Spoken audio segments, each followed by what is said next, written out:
Welcome everyone to the AES Thought Leader Theater. I'm your host, Kimberly Bottom, and I have a very distinguished guest here with us today, Jacy Wagnon. You have a grant from AES for a very specific research project, so that's really exciting. Tell us about your project. Yes, I received a Junior Investigator Research Award, and it is on work that I was doing, finishing up my work at University of Michigan as a research scientist there, and it's on microRNA-mediated gene regulation in epilepsy. So looking at how microRNAs, which actually affect expression of genes, messenger RNAs, how they're regulated after seizures and whether or not we can modify those to then modify seizure phenotypes. So tell me how it's going. What are you learning?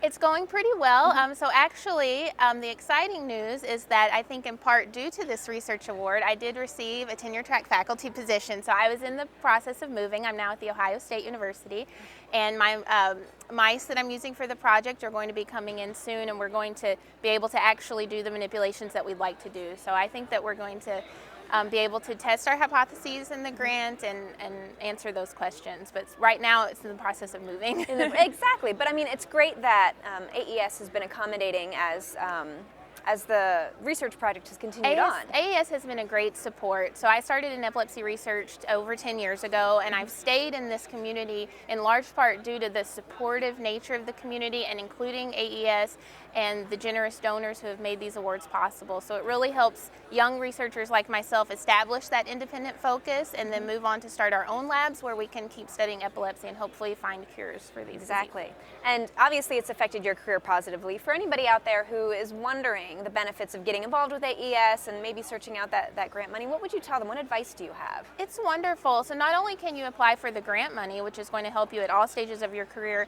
but the networking, the mentoring. I also volunteer on committees, so I'm on the Basic Sciences Committee, and that's been fabulous, not only for me, but just to give back to the community. So I highly encourage any young investigator or investigator of any stage to get involved with AES. It's wonderful. They give to you and you can give back to them. And that is the goal, exactly. All of us working together is better for the patient in the long run. Yes, in the long run. As we work together, we'll be able to do things faster and more efficiently.